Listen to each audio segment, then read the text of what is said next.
Hello and welcome to Brodual. Today we have the third person camera overhaul. We'll also take a look at how you can use the new camera alongside a few other mods to offer a fresh new take on third person combat. Vanilla Skyrim comes with a fixed third person camera, so regardless of how your character moves, it'll stay in that static zoomed out position, with your character front and centre.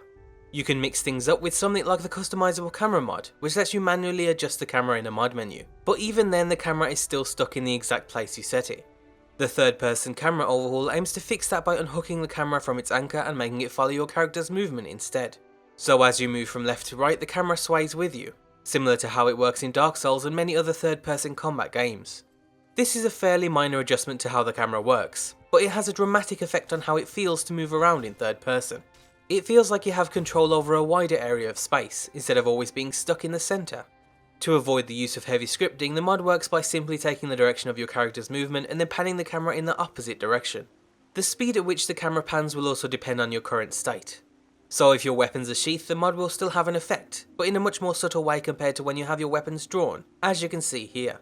Before we get into a deeper look at third person combat, we'd like to thank Swagbucks for sponsoring this video. Swagbucks is an app where you can earn free gift cards or just straight up cash for completing simple tasks like watching videos, searching the web or answering surveys.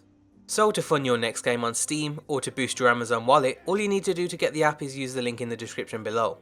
Jumping back into the mod, we can see how combat is where it really shines. The author highly recommends you combine the new camera with the lock-on mod, which we've featured in the past. This basically adds a lock-on mechanism that once again is similar to the third person combat games the mod was inspired by. The new camera really complements locking on, since in vanilla the target would always be hidden behind your character's body. But with a panning camera, you can stay locked on and still keep your eyes on the enemy ahead of you.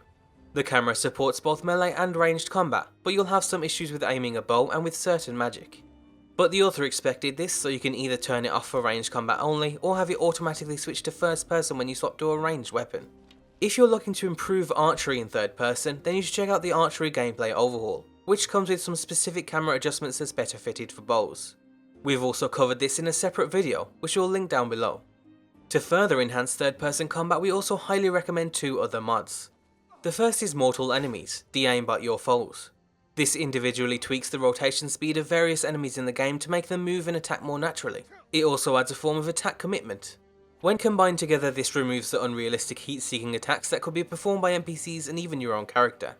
We covered this in more detail in our dodge attack commit video, but the gist of it is that in vanilla you can unrealistically adjust your aim mid-attack, sometimes spinning up to 180 degrees in the matter of half a second. But with attack commitment, when you swing your weapon, you can only make minor adjustments to its aim. This makes you more vulnerable during an attack and also opens up dodging as a viable tactic in combat. And that's where our second recommended mod comes in. TK Dodge adds an animated dodging mechanic to the game. Depending on what you've set, this will either give you the ability to roll or step out of the way of enemy attacks. The latest version of TK Dodge is 100 times smoother than its original and works incredibly well alongside the new camera. Combining all of these mods together, you can definitely see how games like Dark Souls inspired their creation. I think they all even mention Dark Souls or other similar games on each of their mod pages. That's why I think it would be incredibly important that when you're using these mods that you aim to make Skyrim's combat as deadly as Dark Souls. All of them work much better when combat is slow and more methodical. It should be about clever dodging and swift key strikes, rather than a flurry of scratches. To achieve this, we recommend you try out Wildcat, which not only makes everyone's attacks more lethal, but it also adds other deadly features like injuries and improved combat AI. There's no reason why a simple swing of your weapon can't one-hit KO a simple bandit, as long as their damage is nearly as lethal in return. All in all, the new camera might just be the missing piece that all of these mods needed for a better third-person combat experience. Be sure to tweak the mod in its mod menu to make sure it's right for you and keep an eye on any updates. And that's the end of today's Spotlight. As always, be sure to leave endorsements on any mod you enjoy, and thanks for watching.